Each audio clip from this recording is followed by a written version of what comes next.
Hi! So, banimin ninyo karong adlaw, karong buntaga. So, time check, alas 8, sa oras? Alas 8:35. So, madtumi sa mong isa sa mong friend, no?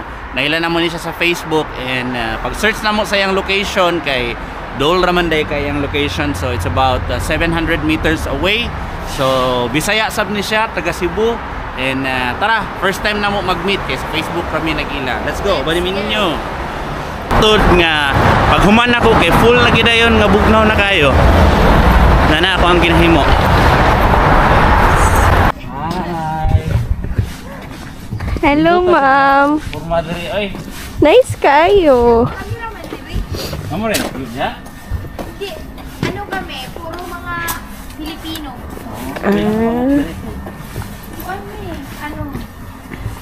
Nice ka ilang place. Ayun ang ibinin, kupol sa baba. Tapos, dalawang room dyan, nag-isa sulot. Kami dito, doon, dalawa, may isang bakante. Ay, sa samong vlog mo. Ay, maulaw ko. Ay, kaulaw. Ay. Wala ito wala utilities. Yung utilities naman namin per. So, karon guys, kay dito kami, no? So, magtagalog na lang mi para, actually, Bisaya ni si ate, no? Namit ko ni siya sa Facebook, napami sa Thailand, ni Karen, and i-message na ko siya kay same man good mi og province na adtuan. So, karon no, ang among tuyo diri kay maghatod naman ng taog bulad niya. Kanang para lang makalibre og kape ba. Pero ano na lang ba kanang chika na lang, no, chika na lang kay kabalumina daghan kayo yung mga aspiring na mga nasa Pilipinas, no, nga nangarap gyud nga moanhi diri. So ang storya pud ni nila ma'am, unsa gani imong pangalan ma'am? Ayan, Edlin Villas. Alright, so ang istorya pod nila lahi pod sa amo kay kami kay nag-ano man mi nag-agency man mi. So mangutana ta sa iya unsa yang experience or giunsa nila nganong naabot sila diri, sayon ba, dili ba, o kanang unsa tawag ana, murara ba siyang magic? So ato siyang paminawon, kamusta ang kinabuhi? Ayan guys, i-share na ako yung timeline namin sa pag-apply namin dito papuntang Canada. So during pandemic time, dun kami nakapag-decide ng husband ko na mag-Canada talaga for the future of sa kids namin, sa mga anak namin. So since ano kami, ilang months or years din yun talagang pinag-isipan namin ng maayos. Nag-search kami through mga like Pinoy DIY, mga groups, mga webinars, umattend kami para makakuha ng mga informations kung anong dapat gawin. So, nag-do-it-yourself kami para at least alam namin yung processing, alam namin yung hawak namin yung papers namin kung paano yung step by step. Tapos, at saka mas tipid talaga pag do-it-yourself, lalo na pag malaking tulong yun. Pwede naman mag-agency, wala namang problema, lalo na sa mga busy na hindi talaga maasikaso yung papers, so wala namang problema doon. May bayad nga lang. Ngayon, yung sa amin, kailangan talaga number 1, planado talaga na planado yung pagpunta ng Canada, hindi lang basta-basta makapunta. Hindi lang yung naisip mo lang ngayon tapos next week andun ka na. Hindi lang. Minsan kasi yung iba inggit lang na okay, punta. Pero grabe guys, hindi. Kailangan ano talaga handa na kung anong mangyayari, kung ano, handa ka sa giyera, parang gano'n. So, dapat kung student pathway, kailangan mag-search ka ng lugar sa Canada or like school na mura ang tuition, na kaya ba to? Kaya ba to i-sustain yung cost of living kasi mahal dito sa Canada. So yun, kailangan talaga funded ka, may funds ka talaga para ma-approve yung visa nyo. Pag solo up naman, example kami, couple, family of 4 kami. So, family application kami. Wow. So, sabay kami nag-lodge. Dapat, ang ginawa namin is, unang-una, pray kami kay God na ma-approve. I-claim mo talaga na ma-approve ka at the first place. Tapos, dapat yung mga documents, nandun lahat. Detailed lahat yon. Tapos, unang-una pag, like yung asawa ko student, siya ang student, dapat yung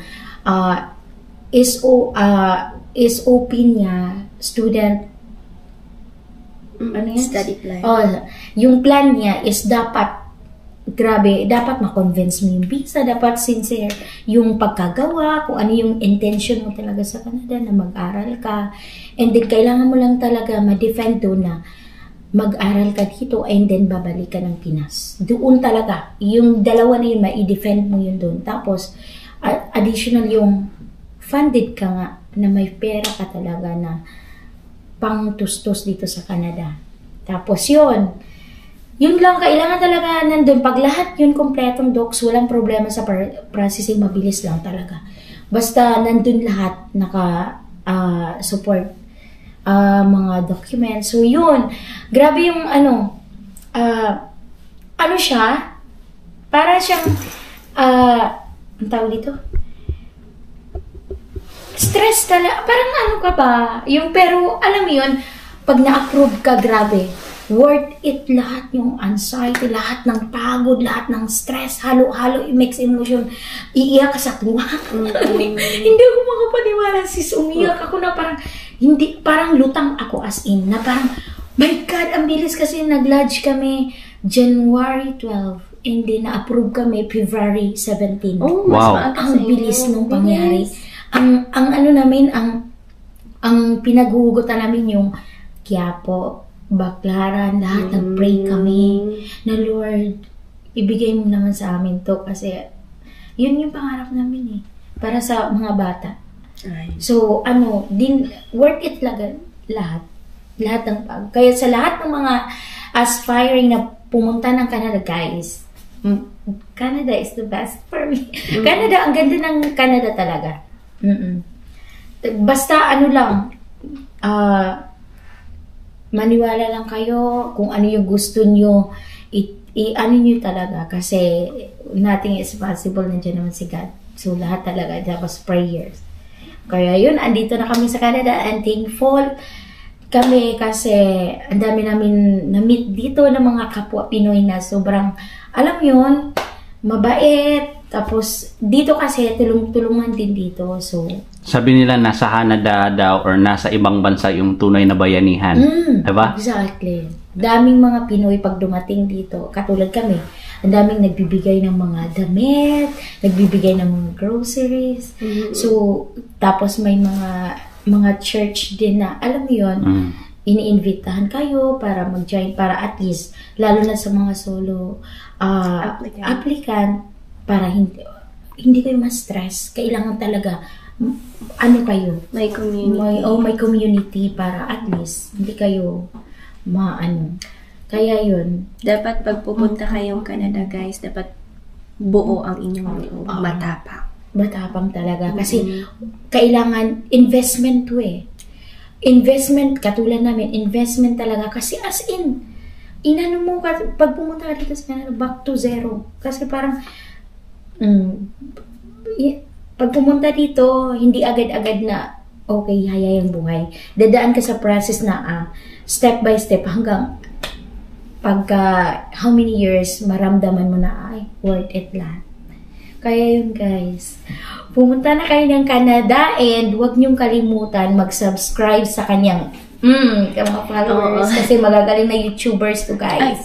And sa'yo din, i-plug mo yung sa'yo kasi ipa-plug ko, lalagay ko. Kaya pwede kayo mag-PM sa kanila kasi kung ano yung mga karanasan namin sa pag-apply ng dito papunta na i-share din namin sa inyo. Tapos may mga groups dyan, pwede kayo mag-join, huwag kayong mahiya. Basta mas maganda yung mag-research din talaga kayo. Kasi at least meron kayong natutunan sa processing. Sa pag-process, guys. Tapos mag-ingat kayo sa mga scammers. Tama. Kasi ang daming ngayon, alam na social media. So wag agad-agad. Basta maniwala, kailangan legit. i-confirm niyo talaga kung legit. And merong mga tanong kasi na usually mini-message sa akin ba, 'di ba? So, ang advantage ng student visa or study permit is pwede mo dalhin ang family mo. Agree ka ba doon? Yes. Katulad namin, may family of 4. So, pag yung husband ko student, pwede kasama na yung wife, OWP ako, open work permit, and then kasama yung kids, student permit, and then yung 4 years old ko kasi dapat under tourist visa siya. So yun, kasama siya, basta funded ka, at saka para ipakita mo sa visa officer na may pera talaga kayo funds para ma-approve yung karapat-dapat na kailangan talaga.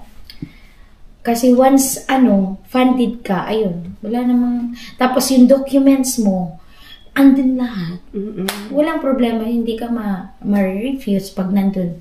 Kompleto lahat, dated lahat.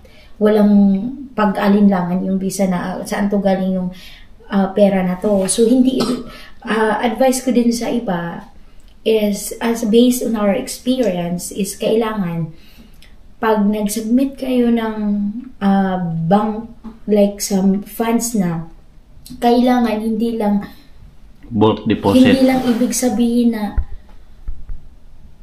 ito, naglagay ka ng pera, tapos hindi pa talaga withdrawin mo lang agad. So, kailangan talaga doon usually doon nagkakaroon ng problema yung kasi questionable kasi siya. Mga bulk deposit yung iba. So, pwede naman bulk deposit, at least may naka-attach na docs na nagpapatuloy saan galing yung pera. Okay.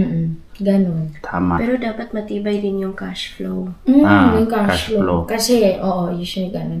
Tapos, kailangan hindi lang yun yung pera mo nandun, dapat may pera ka talaga na dala talaga papunta Canada. Kasi guys, ang cost of living, hindi dito. Pero, pag nandito naman, lahat naman magagawa ng diskarte. Mag-work. Gusto ko yan na linya. Kasi pag nandito, guys, daming work, basta masipag ka lang, huwag ka lang mamili. Pag nandito sa Canada na guys, wala na discrimination, lahat pantay-pantay. Kung mayaman ka sa Pinas, mahirap ka sa Pinas, pagdating dito, ang goal natin is mag-work, magka-pera, magka-earn. Alam mo yun. So yun. Tama. Lahat. Sasabot tayo sa ako, dami kong nag-cleaning ako, lahat. Wow. Mag-cash job or ganyan. Kahit anong pagkakakitaan, basta wag lang mamili. Tama. No. How about naman yung kasi marami din nagtatanong, ito usual to na mga tinatanong, 'di ba? Kasi sabi mo kanina, dala mo yung anak mo. How about yung pag-aaral ng anak mo? Okay. Ano yung mga story or naging proseso ninyo sa pag-aaral nila dito? So, yung mga anak ko nag-aaral ngayon sa Catholic Church. Catholic school. Okay. So, free siya. So, what do you mean by free? Free tuition, walang babayaran. Wow. Okay, so free, tapos free school service. Pag 1.5 lagpas. Yung bus stop, school bus pala. Free yun. So, 1.5 kilometer more may school service na kailangan yun. Pero pag mga 1.3 ganon, hindi siya covered. Wala siyang school service. Maglakad or either kung may sariling car, ihatid yung bata.